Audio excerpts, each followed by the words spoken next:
Permainan bola basket pertama kali diciptakan oleh seorang guru olahraga.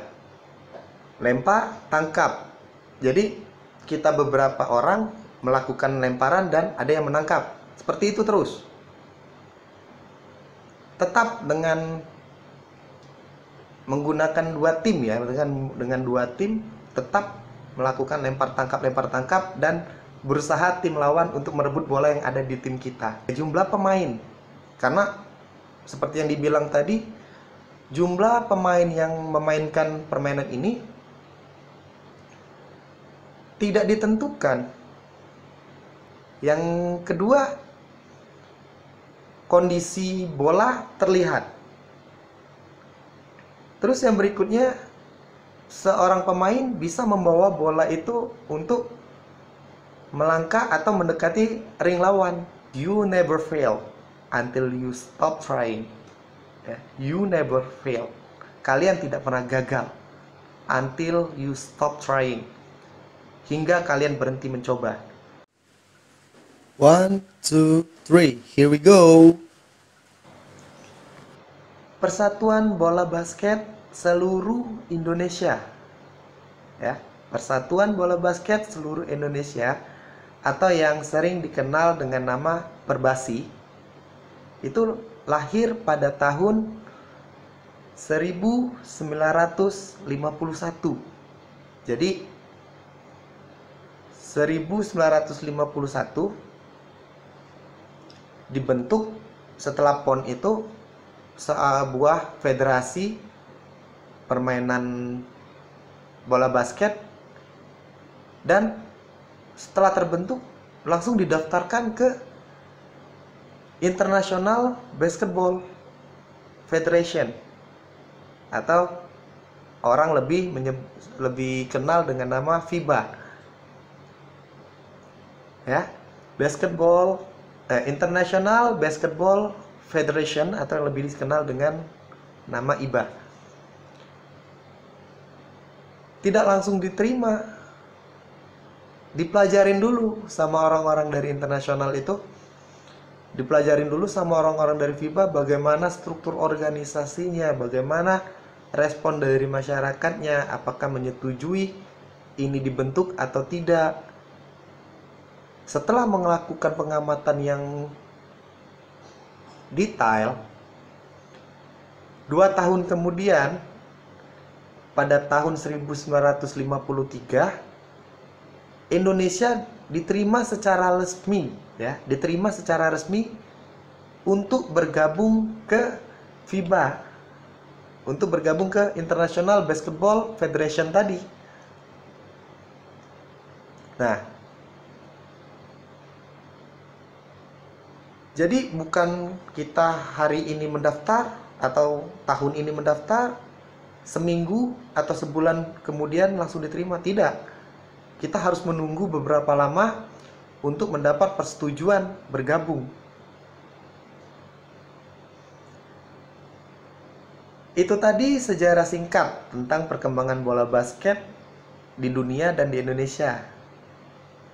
Saat ini tidak hanya menjadi ajang olahraga saja, tapi sudah merambat ke dunia bisnis, mode, dan popularitas. Jadi kalau sudah mendengar kata basket, itu untuk para pemain profesional itu sudah berpikiran, wah ini bisa untuk bisnis. Nah, untuk kalangan muda, sekarang kalian bisa lihat sendiri, kalau sudah menggunakan atribut basket, terutama sepatu basket, wah, udah gaya.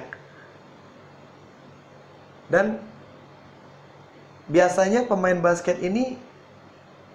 seorang pemain basket itu menjadi populer, menjadi terkenal, baik itu di kalangan remaja, di kalangan sekolah, atau di kalangan masyarakat. Karena apa?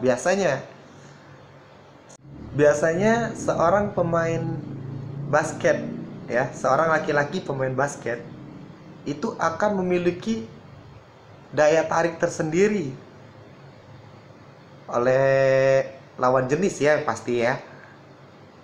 Jadi tidak mau sesama jenis ya.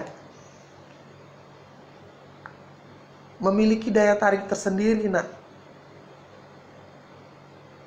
Seorang laki-laki yang memainkan permainan basket dan pintar memainkan permainan basket itu akan menjadi sangat populer dan akan dikenal oleh kalangan wanita. Kalian boleh coba. Oke. Apakah kalian pernah mendengar nama NBA? Ya. NBA, National Basket. National Basket itu merupakan satu kejuaraan yang terkenal di dunia. Kalau orang pecinta basket atau orang yang mengerti basket, kalau sudah mengenal nama NBA, ya tulisannya NBA, mereka sudah pasti berpikiran, wah itu liga yang paling populer di dunia. Saking populernya, seluruh pemain terbaik di dunia, entah itu di benua Amerika sendiri, entah itu dari Eropa, entah dari Afrika, Asia, Australia. Kalau di Antartika kan cuma ada penguin, tidak mungkin main basket ya.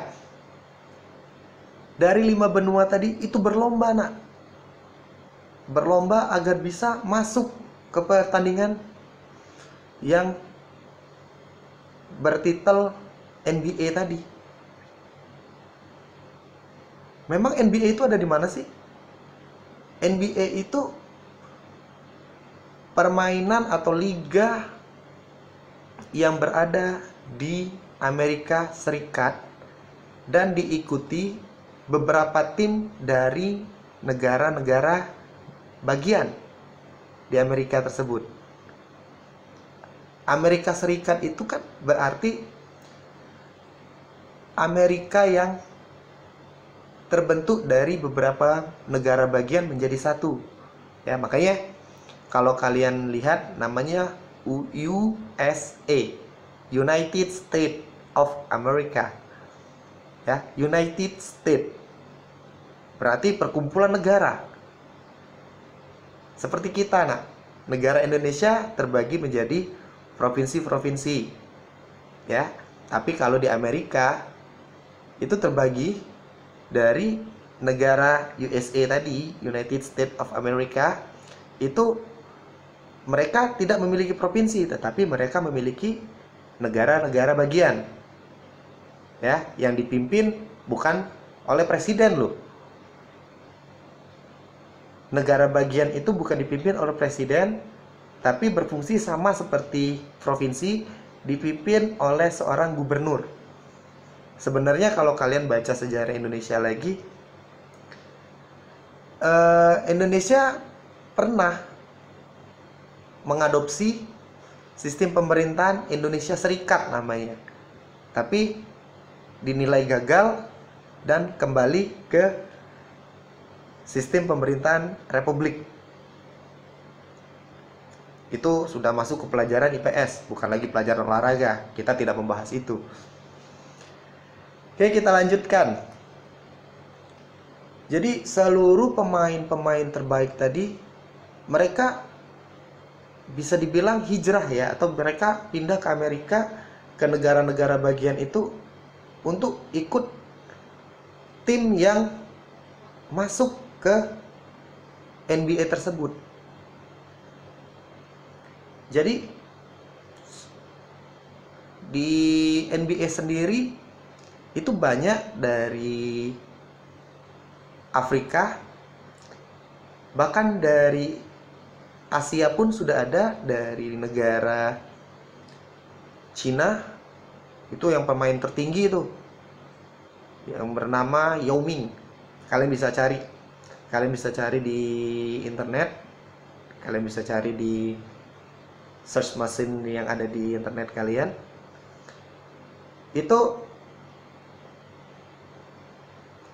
ada yang dari Jepang,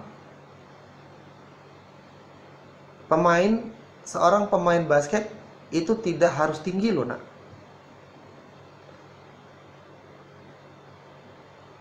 Mereka itu tidak terlalu tinggi karena pemain basket itu bukan hanya bertugas memasukkan bola ke dalam keranjang, bukan. Tapi terbagi lagi menjadi 3 bagian. Ya, nanti kita bahas.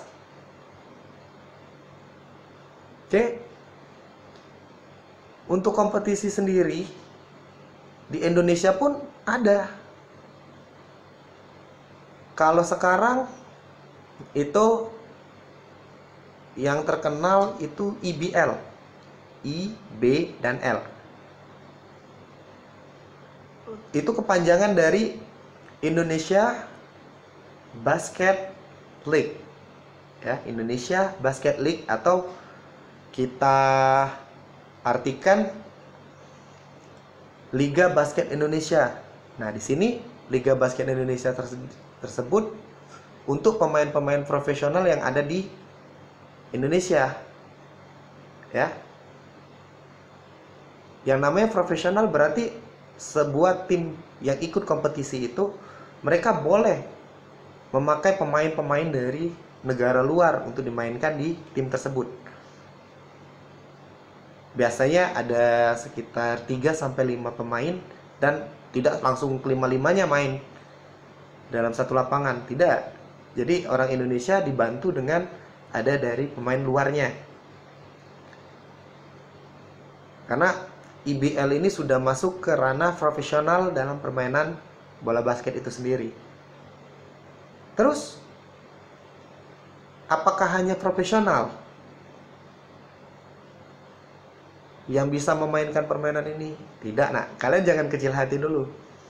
Di sini, di Indonesia, kita juga punya liga yang diperuntukkan untuk anak-anak dari kalangan pelajar. Ya, tapi untuk saat ini yang diutamakan itu pelajar dari tingkat SMA atau sederajat. Ya. Nama pertandingan itu, nama liga itu D Delta, B Bravo, L. Ya, D B L. Itu singkatan dari Dream Basket League, ya, atau Liga Basket Impian. Keren ya namanya. Nah, permainan DBL ini atau Liga DBL ini dilakukan di tingkat provinsi dulu, nak. Dilakukan penyisihan di tingkat provinsi dulu. Biasanya kalau kita seperti di Sumatera Selatan itu dilakukan di Palembang, ya. Dan harus kalian ketahui, di DBL ini itu ada untuk tingkat nasionalnya juara satu loh, juara satu dari kota kita, kota Prabu Muli ini. Kalian tahu itu sudah berapa kali dia menjuarai untuk DBL ini? Ini tingkat sekolah ya, nak ya. Ini tingkat sekolah, jadi membawa nama sekolah dan nama, ya, baik nama kota, nama provinsi. Itu membawa atau mengharumkan nama kota dan nama provinsi kita. Sekolah yang pernah menjuarain kejuaraan Dream Basket League tingkat nasional itu sekolah yang dari dulu terkenal sebagai pencetak pemain-pemain basket di kota Prabu Muli, yaitu SMA Negeri 1 Prabu Muli. Nah,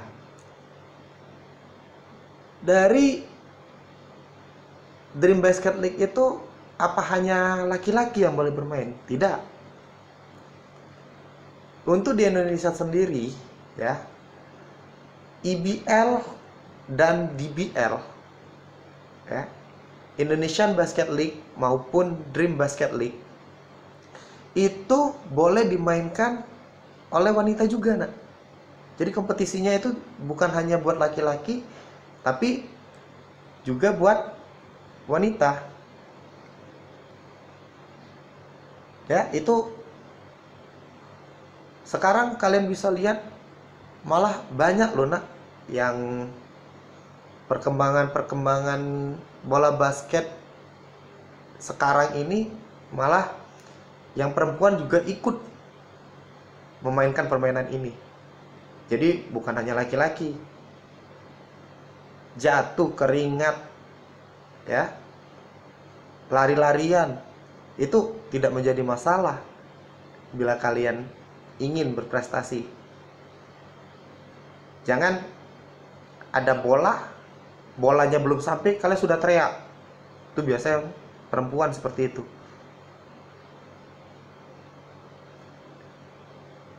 Itu permainan atau sejarah permainan bola basket secara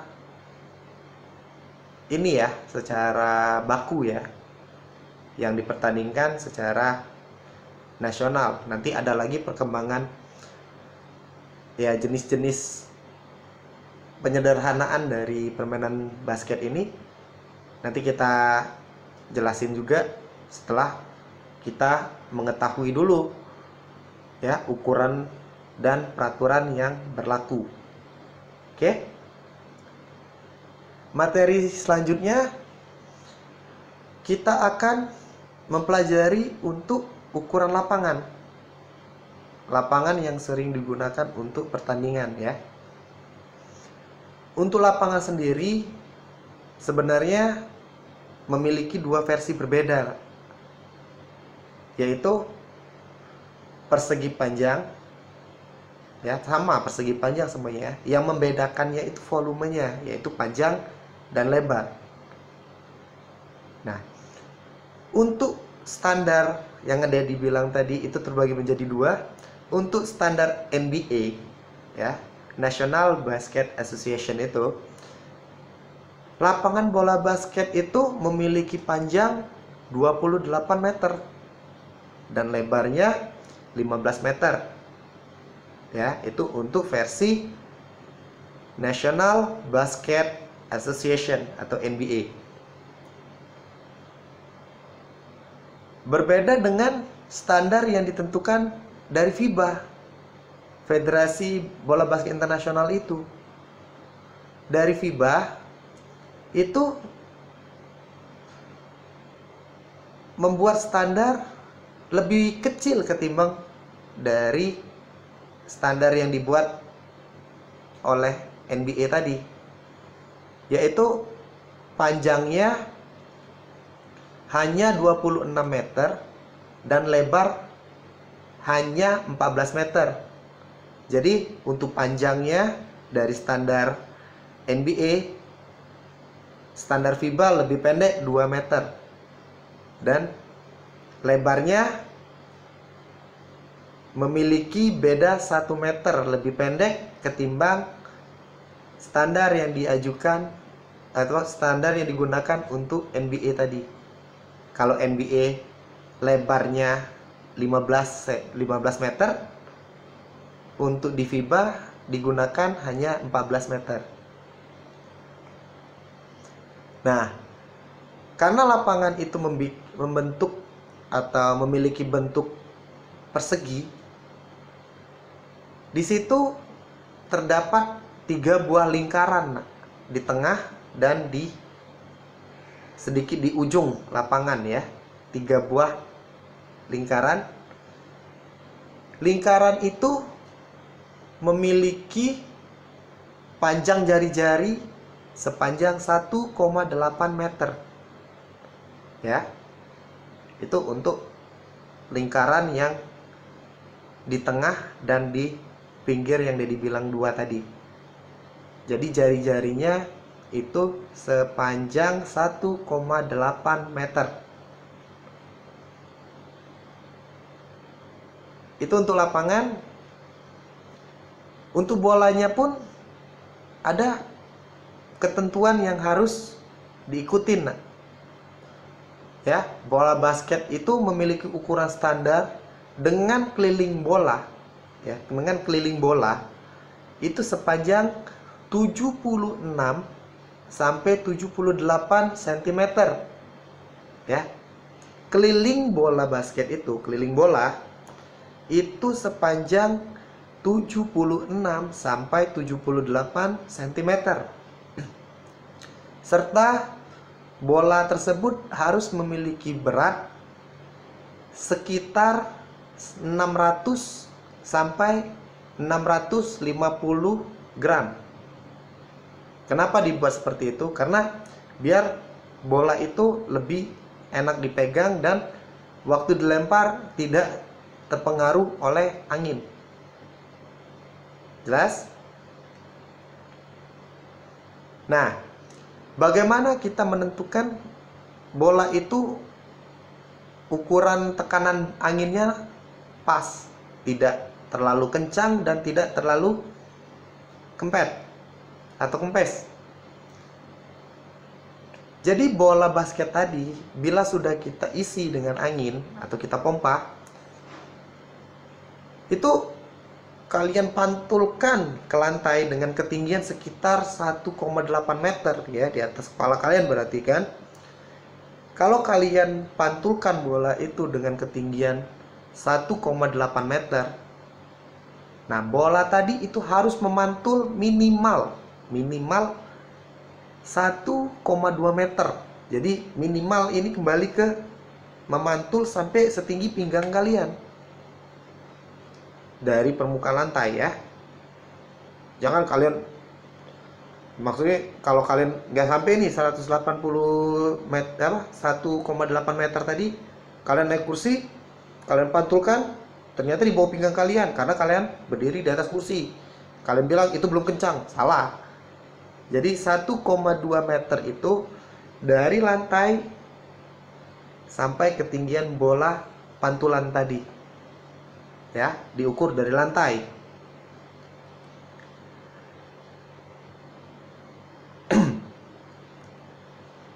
Di lapangan bola basket itu sendiri terdapat papan, ya, papan untuk meletakkan ring itu yang berada di pinggir lapangan. Jadi garis lapangan, ya, garis itu di atasnya ada papan dan ring, ya, papan dan ring. Papan itu disebut dengan nama papan pantul, ya. Papan pantul dibagi menjadi 2, yaitu bagian luar, karena di situ ada 2 kotak biasanya. Bagian luar itu berada di sisi terluar dari papan tersebut, ya. Biasanya garis setebal 5 cm, berwarna putih atau orange, biasanya, ya, tergantung dari selera yang buat lapangan. Kalau di sekolah kita itu papannya berwarna hijau dan garisnya berwarna putih. Panjang garis terluar, ya, panjang garis bagian luar itu memiliki panjang 1,8 meter. Ya, panjangnya 1,8 meter dan lebarnya itu 1,2 meter. Itu untuk kotak yang bagian luar, ya. Terus kalian lihat nanti ada lagi kotak di bagian dalam yang biasanya dekat dengan ring, ya. Kalau untuk yang di bagian dalam, kotak bagian dalam itu memiliki panjang 0,59 meter atau hanya 59 cm dan lebar hanya 45 cm atau 0,45 meter. Jadi kalau kalian lihat lagi papan pantul itu ada garis dua, ada kotak dua. Itu kotak yang di luar dinamakan bagian luar. Nah, ada kotak kecil itu dinamakan bagian dalam. Papan tadi itu harus berjarak dari lantai, ya, berjarak dari lantai itu setinggi 2,27 meter, ya, atau 227 cm. Yang dihitung dari dasar papan tadi ke lantai, ya, itu harus berjarak 2,27 meter. Tapi masih ada peraturan berikutnya. Papan tadi itu tidak boleh langsung dengan menggunakan tiang, nak. Harus ada jarak dari tiang ke papan tadi. Itu biasanya jarak dari papan ke tiang penyangga itu sejauh 1 meter, ya. Jadi 1 meter di belakang garis lapangan itu biasanya ada tiang untuk menyanggah papan pantul tadi. Di permainan bola basket ini ada berapa permainan? Ada peraturan-peraturan dasar yang harus kalian ketahui, ya. Contohnya, bola itu bisa dilemparkan ke seluruh arah dengan memakai salah satu atau kedua tangan kalian. Ya, boleh kalian lempar kemana? Ya, boleh kalian lempar mau satu tangan ataupun dua tangan, itu tergantung dengan kondisi pada saat kita memainkan bola tersebut. Yang kedua, bola boleh dipukul ke seluruh arah dengan memakai satu tangan, namun tidak diperkenankan untuk menggunakan kepalan tangan atau ditinju, ya. Jadi ini bola kalian boleh pukul atau boleh kalian tepis, ya. Bolanya boleh kalian tepis kemanapun arahnya, asal jangan kalian pukul atau kalian tinju, ya. Jangan kalian tinju bolanya. Kalau terjadi itu bisa menyebabkan foul atau kesalahan pada permainan yang bisa berakibat merugikan tim kita. Yang berikutnya, pemain tidak boleh membawa bola berlari dengan cara tidak boleh berlari dengan memegang bola, ya, dengan memegang bola dua tangan seperti itu, atau kalian ambil bolanya kalian rangkul satu tangan kalian berlari, tidak boleh. Pemain wajib membawa bola dengan cara dipantulkan ke tangan menggunakan satu tangan, ya. Bola tadi dipantulkan ke tangan ke lantai hanya menggunakan satu tangan, tidak boleh dua, hanya satu tangan. Oke. Yang berikutnya, pemain tidak diperbolehkan menyeruduk, mendorong, mendesak, memukul, ataupun menjegal pemain lawan dengan cara apapun atau dengan metode apapun, ya. Jadi misal bawa bola kalian seruduk, tidak boleh. Atau kalian menghalangi, kalian istilahnya kalian tackle kakinya, atau kalian halangi langkah kakinya menggunakan kaki kalian, atau kalian tarik badannya, itu tidak boleh, nak. Karena aturan ini akan menguntungkan pihak yang memegang bola. Jadi pemain menyerang itu adalah pemain atau tim yang memegang bola. Keuntungannya lebih besar ketimbang pemain yang dalam posisi bertahan atau tidak memegang bola. Kenapa dibilang memiliki keuntungan lebih besar? Karena pemain yang memegang bola itu hanya diberikan kesalahan pada waktu dengan sengaja, misal kayak tadi membawa bola dan menyeruduk musuh yang sedang bertahan. Itu pelanggaran atau yang lebih dikenal dengan nama offensive foul. Ya, offensive foul. Kesalahan pemain menyerang. Offensive itu artinya menyerang. Foul artinya kesalahan. Jadi kalau diartikan bersamaan, offensive foul berarti kesalahan yang dilakukan oleh pemain menyerang. Oke. Pemain menyerang tadi hanya dikenakan foul bila melakukan menyeruduk lawan atau dengan sengaja membawa bola menyikut, ya, menyikut atau mendorong musuh dengan sengaja yang menyebabkan pemain tadi terluka. Tapi apa tidak boleh pemain menyerang melindungi bolanya dengan cara mendorong musuh? Boleh, nak. Jadi bola itu biasanya ya, tangan kanan mendribble bola, ya, memantul-mantulkan bola. Tangan kiri ini menjaga jarak dengan musuh. Dan biasanya dimainkan tubuh bagian atas ini untuk mendorong musuh ke belakang seperti itu. Jadi ini main didorong seperti itu, nak. Jadi posisi bola tetap memantul dan tubuh kita ini mendorong pemain musuh agar menjauhi kita. Dan dilihat dorongan tadi, kalau hanya untuk melindungi bola, itu tidak dianggap sebagai sebuah pelanggaran. Tapi bila sudah teridentifikasi untuk dorongan tadi untuk menyederai musuh kita, itu akan berakibat si pemain tadi mendapatkan foul. Ya. Untuk saya di sini, kalau yang belum jelas ingat ya, Dedi ingetin sekali lagi.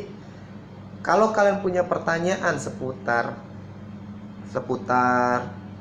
permainan basket, kalian bisa tulis di kolom komentar di bawah ini. Dan jangan lupa like, comment, and subscribe. Kalian boleh ajak siapa saja untuk subscribe channel ini. Karena apa? Seperti yang Dedi bilang kemarin, semakin banyak subscriber di sini, kita akan lebih mudah untuk mengedit video yang akan kita upload dan kita bisa perbanyak untuk kolom komentar. Setelah materi ini, kita akan mengadakan ujian seperti kemarin yang akan kita laksanakan di channel ini juga. Oke, kita kembali ke permainan bola basket. Permainan bola basket ini memiliki peraturan lagi. Apabila bola keluar dari lapangan, ya, itu biasa dilihat sama wasit, ya, karena permainan ini dipimpin oleh wasit. Nah, wasit sendiri itu dibagi menjadi dua, nak. Ya, biasanya kalau kita melihat pertandingan basket itu dipimpin oleh dua wasit. Ada wasit di bagian dalam yang berada di dalam lapangan permainan, dan ada satu lagi yang berada di posisi luar lapangan. Ya, itu walaupun sama-sama wasit tapi memiliki nama yang berbeda. Untuk wasit yang di dalam lapangan itu sendiri, itu dikenal dengan istilah wasit utama atau referee. Ya, referee tulisannya. Ya, itu untuk wasit yang berada di bagian dalam. Nah, sedangkan wasit yang berada di bagian luar itu dinamakan umpire. Ya, jadi diingetin sekali lagi, wasit yang berada di dalam lapangan itu adalah wasit utama yang disebut dengan referee, dan wasit yang berada di luar lapangan yang disebut umpire. Nah, apabila bola keluar lapangan, itu akan ditentukan siapa yang terakhir memegang bola dan tim lawan yang akan melakukan lemparan ke dalam, sama seperti bola kaki. Tapi perbedaannya, kalau di bola kaki tidak memiliki batas waktu mau berapa lama. Tapi kalau sudah diidentifikasi hanya untuk mengulur waktu, si pemain diberi peringatan berupa kartu kalau di bola kaki. Tapi kalau untuk di basket sendiri, lemparan ke dalam itu diberikan waktu hanya 5 detik. Nah, 5 detik setelah kita diberi bola oleh referee. Jadi bola tadi diberikan ke referee dan dikembalikan lagi ke kita, 5 detik harus dilempar. Oke. Permainan bola basket ini dilakukan sebanyak 4 quarter atau babak. Dan tiap-tiap babak itu selama 10 menit.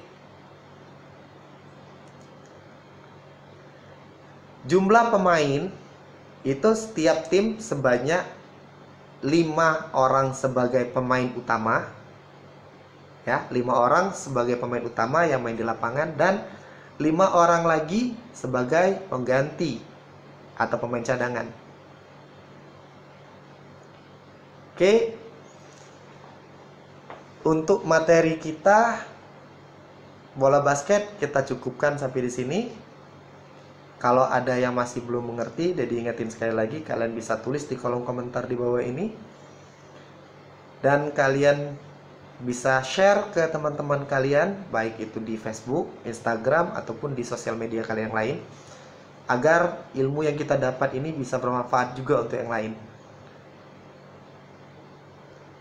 Setelah ini kita akan adakan ujian secara online lagi. Jadi kalian tunggu. Ingat, video kita itu akan selalu update pada hari Senin dan Kamis pukul 12 siang. Jadi setiap hari Senin dan Kamis kita akan upload video-video terbaru tentang materi pelajaran kita. Baiklah, jadi akhiri. Assalamualaikum warahmatullahi wabarakatuh.